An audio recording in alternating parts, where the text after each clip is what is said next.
Hey guys, it's me, Mr. Wilson. Kind of switching things up this week. I figured I would do some screen recordings of presentations. There will be two of them this week, in part because we're shifting into design and it does need to be a little more visual. So, the next couple weeks, I'll probably be sharing more of our class stuff this way, and you'll have access to all these in Schoology, so you'll be able to watch the two that I create this week. This first one is about the principles of CRAP. You can see that on the screen. CRAP is an acronym. It's a little bit of a crude one. Stands for contrast, repetition, alignment, and proximity.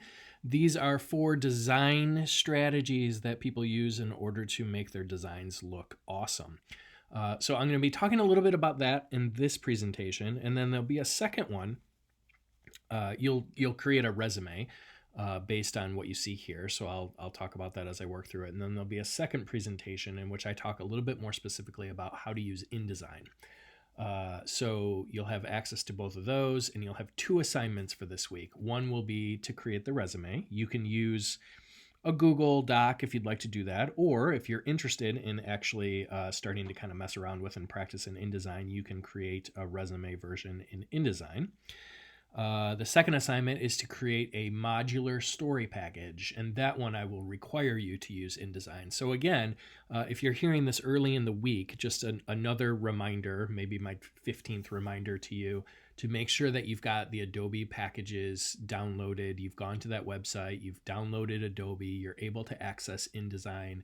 If it's not working for some reason, and it won't work on your Chromebook, but if it's not working for some reason, you definitely want to make sure that you contact me so that I can help troubleshoot that a little bit. If you do not have access to a computer that would be able to run InDesign, you need to let me know that too, so that I can shift into thinking about some alternative assignments for you instead of using InDesign.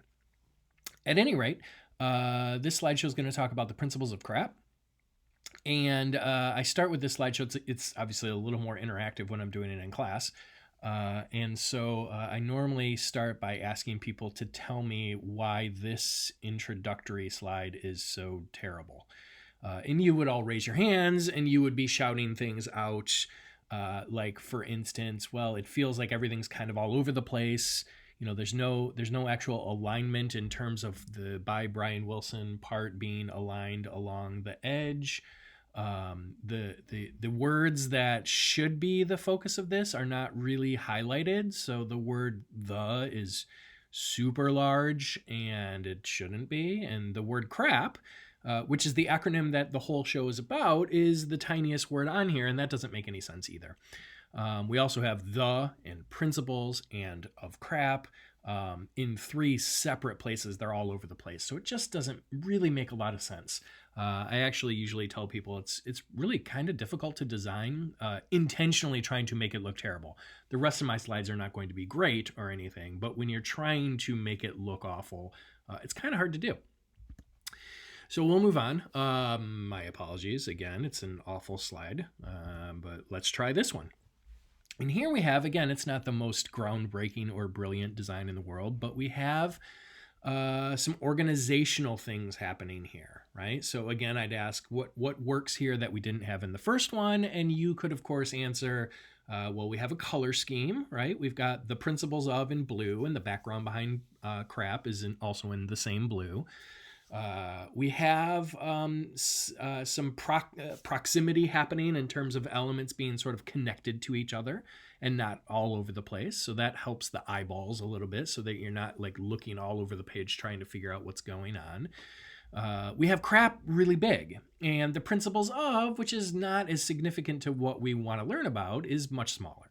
Right. So again, it's not the most brilliant thing in the world, but at least we've got something that looks like an introduction, and it gives us actually a lot of the sense of crap. There's little details that you might not also notice here. One, for instance, is the F in of and the P in crap. There's a vertical alignment between those. That the principles of is intentionally shifted to the right so that we can create that sort of imaginary vertical line that's happening there. All of those are designers' tips and tricks that you guys will be learning along the way, and pretty soon you'll be able to sort of pick out things like that on your I also put an apology here because if you're not of the mind that you want to be learning about crap, we can talk about it differently. I know it perhaps is a little vulgar, and so we could also talk about the principles of Park, which is, I think, a little more boring. But it's also a little less crude. So you might think about it that way as well. And to be honest, the way they're laid out in the book that I'm going to talk about, they are laid out in this order.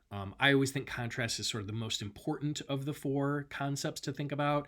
And so it does, in my head at least, sort of leads from up to the most significant of the four. So I've already answered these questions for you, so you don't need to worry about that. I wanted to just kind of mention where this comes from. These principles are actually part of a book called The Non-Designer's Design Book, which is by a person named Robin Williams, not probably the one that you're thinking of from Patch Adams and Dead Poet Society and all those fun movies. But this is a Robin Williams who is a graphic designer, and she put this book out. Gosh, it's probably been 20 years now, maybe more, that the original version of this came out. The Non-Designer's Design Book was created because Robin Williams saw a need for this in society. She recognized that there were a lot of people who were being asked to design things who did not really have a lot of design skill or sense in terms of being able to actually design the right way. And so she thought it would be useful to be able to tell people, here's a few things to focus on, a few focus areas that you might consider when you're designing that will take you from a very sort of inexperienced novice designer into someone who at least looks like they know what they're doing. And that's significant too in terms of publications advisors. She did not write the book specifically for publications advisors, but I will tell you that there are a ton of yearbook and newspaper and magazine programs that use this book and the concepts in it because advisors recognize that we put students in that same position. So when you think about people in the professional world, it's very likely, it happens all the time, where you'll start a job and your boss will say, hey, we need a new business card. Can you help us design that? Or the company picnic's coming up next week, and we're hoping that you could make the flyer for it. Or we need a new letterhead or a new logo, or we need something. And if you're sort of entry level and just getting started, you're going to want to be able to say like, hey, I can do that. I have some skill in being able to create a cool looking business card for us. I'll take that. And again, as far as advisors go, we recognize that we put students into that same role all the time. You're going to learn a little bit about design over the next couple weeks. You're going to sort of have a sense of how InDesign works and some of the basics as far as like what makes a good looking page. But for the most part, you're going to join a staff in the fall, and you're going to be thrust into this position where people are going to say, your editors are going to say like, okay, you need to design this page or this spread now. And you'll be able you'll need to be able to do that. So the book's a great a tool. If you're interested in ordering it, you can get it on Amazon or other places as well if you'd like to do that. But I just want to let you know where that came from. So we're going to get started talking about those concepts. And again, we'll go in the order that starts with P, proximity. So here's a business card that you probably have seen quite often in terms of the format here.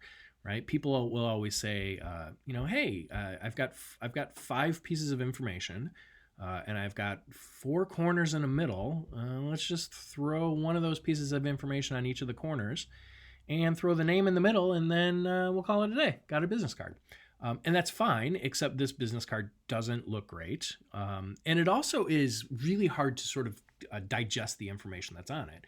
Often the question that comes up that I ask in class is I'll say, how many eye stops? How many different times on this card does your eye have to stop? And everyone will look at it for a minute, and I'll pause, and I'll look around, and I'll say, how about you? And you'll say, 5 different eye stops. And I will say, absolutely, that is correct. And it's too many. So here's a redesigned card Again, it's not like ingenious or anything. It's pretty straightforward. But we've shifted from 5 eye stops to just 2 eye stops. So now we've got the Chief Jim Hopper and the Hawkins Police Department as one. And then we've combined that address and phone number information into its own box. This allows not just the card to look better, but it allows people to be able to more easily find the information that they're looking for. It has a little bit of sense and order to it. Excuse me. So here's just the 2 side by side. I've added some fancy graphics. If you haven't seen Stranger Things, that's where the name Chief Jim Hopper comes from. So I figured I would just create a business card for him. So again, we've got just 2 eye stops instead of 5.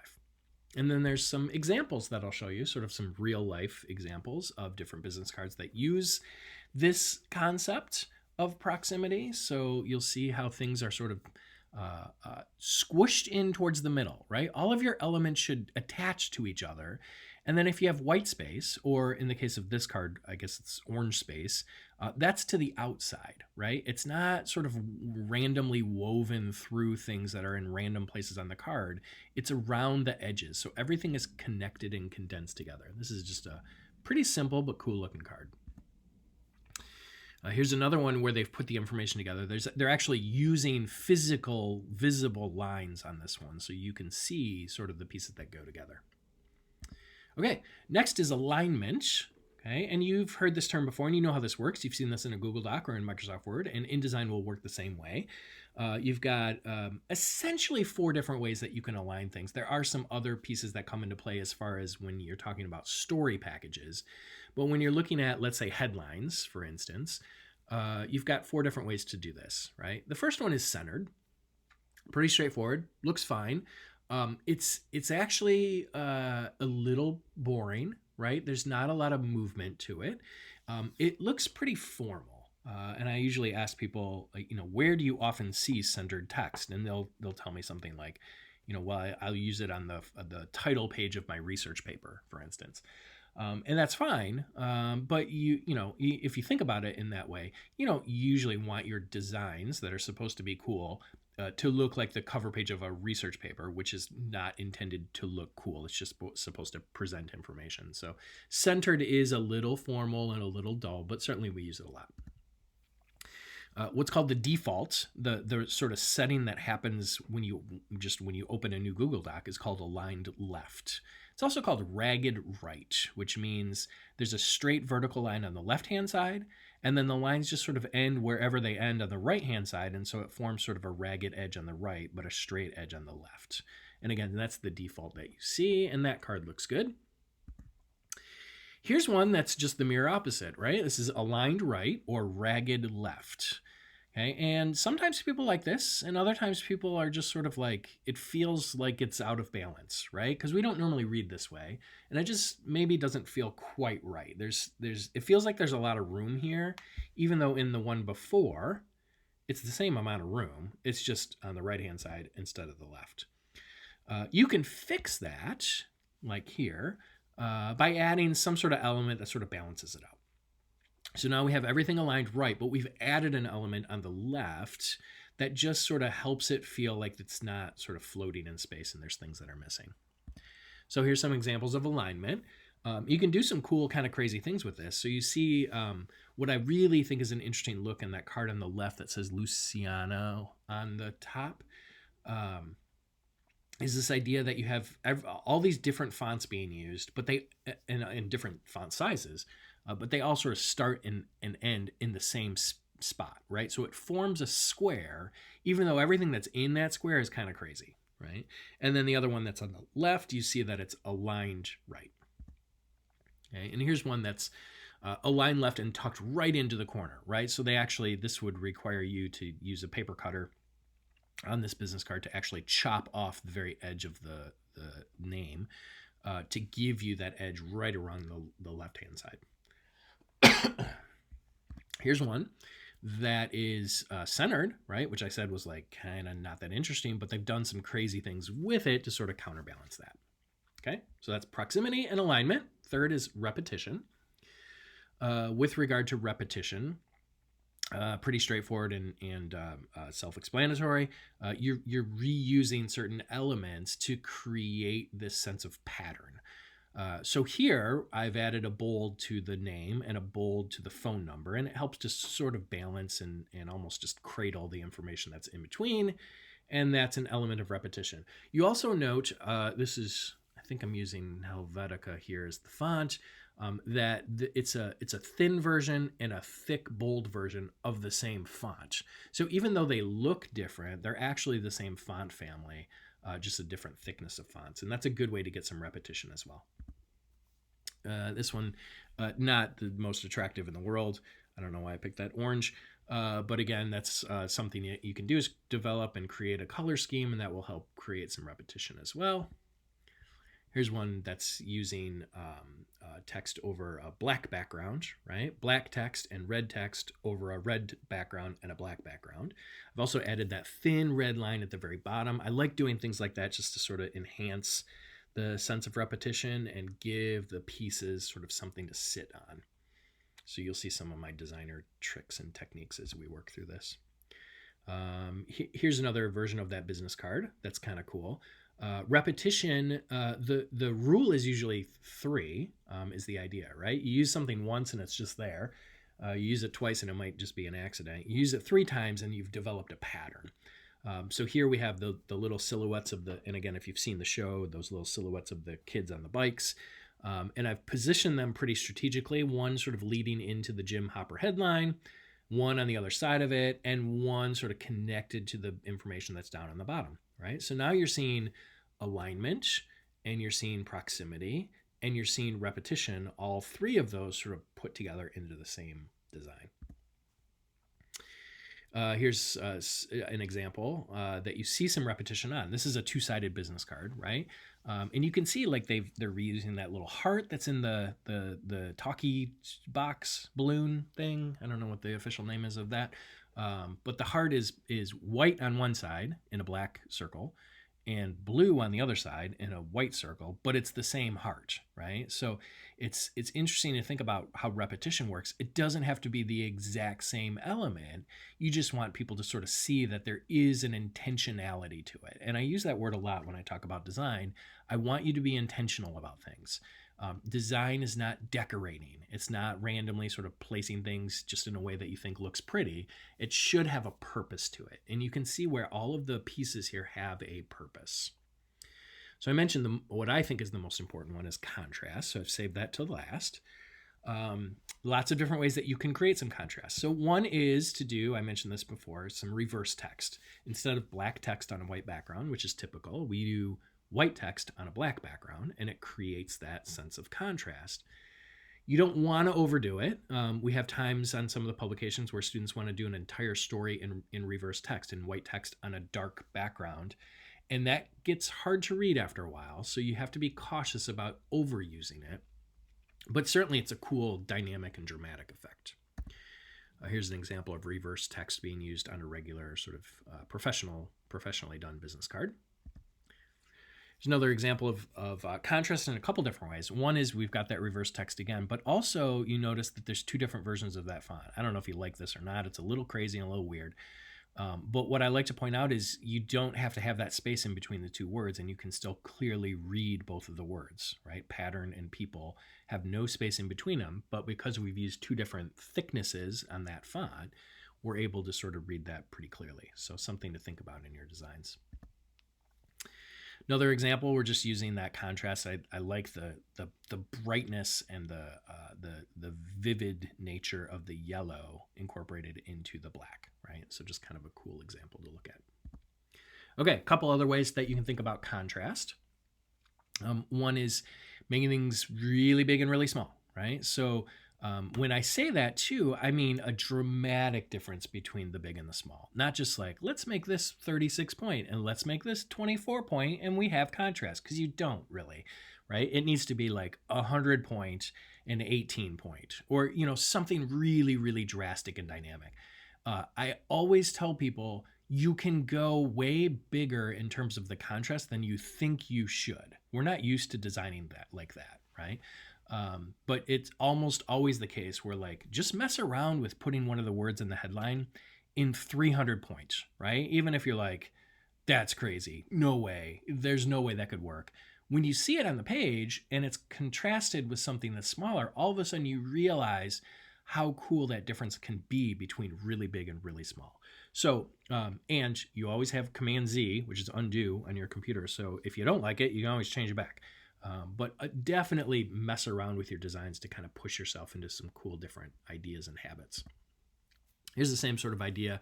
I love when I'm designing, I put things into different text boxes. So Jim Hopper is in one box and Hawkins Police Department has to be in its own box separate. And then I can kind of tuck things together. And I do that a lot where I like that there's a descender on the P in Hopper and it creates this nice little space where you can fit that in. I almost would think if I did this again, I might make the Hopper larger so the descender on the P actually goes down a little further and is even with the bottom of that bracket. But I think this is a nice little design trick to use to help people really think that you're a way better designer than you actually are, which is one thing that I often do with people. Here's another one tucked in above that H, so same sort of concept.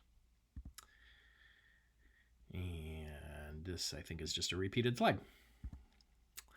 Here's one more example where I've got it on 3 lines now. And again, it might be cool. I could have extended that P and even faked it by just drawing a white box there and matching it up with the P just to let that sort of fit into that space. So just another way you can look at that.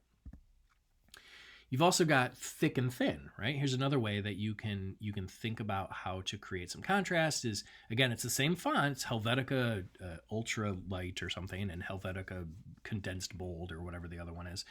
And I've used them together to create this kind of cool effect. And I say cool, you might look at it and be like, I don't really like that. But anyway, it's something you can kind of mess around with. And then the last example here, this is lowercase and all caps. And I could have gone the other way too, right? I could have put Hopper in lowercase and Jim in all caps and just kind of mess. I like to try it in different ways just to kind of mess around with it and see how it fits. You can see, again, the intentionality here, right? The descender and the J is really intentionally kind of tucked in between the E and the R. It fits in there and doesn't touch either one of them, but it's got a slight descender to it. And then the I and the M just look like they're sort of sitting on top of the R in Hopper. So some cool ways that you can do that. Okay, so that's contrast, repetition, alignment, proximity. Those are the 4 concepts that I want you to know and understand, and I just went through. Oh, my voice cracked. And then what I'm going to have you do is create a resume. There's actually a Jim Hopper resume already in your Schoology folder. You may have seen it already. It's completely unformatted. It's just like words blobbed onto a page, and they're not formatted in any way, but you can use those. So you don't have to retype anything. Certainly, eventually, the idea here is you create a cool resume, and then you can use that design to create your own resume. And if you happen to have your own resume material already and you wanted to use that instead, I certainly would be fine with that. But again, this is a design assignment and not a content assignment. So your goal is to make a cool looking resume. We're not really that interested in what the actual words say, so you can use the ones in the Jim Hopper resume that I shared. And I found a few examples. There's a link to a Pinterest page in Schoology that you'll see that has a bunch of examples. I also mentioned one thing that what I do, and in fact what I did to get these is I do a Google image search and I type in cool resume examples and a billion of them pop up. So you can just sort of look for ones that are inspiring to you. And that's an important piece to keep in mind is you don't want to design in a vacuum, right? You want to design with some examples and some ideas. You want to look at this and say, oh, that's a cool little thing with her head in the circle there and the name underneath. And we've got the purple shades kind of matching up with each other. We have that nice vertical line that's going down from Jane Doe. And those little bullet points for profile and work experience and education. It just looks nice, right? It has contrast. It has repetition with the bullet points and the color. It has alignment in terms of like having everything sort of nicely along that actual vertical line. And it has proximity, right? We've used little subheads and we've made them bigger and purple to sort of split out each of the different sections. So this would be an example of the type of thing that I want you to just create. And when you're doing this, you can do it in a Google Doc if you like.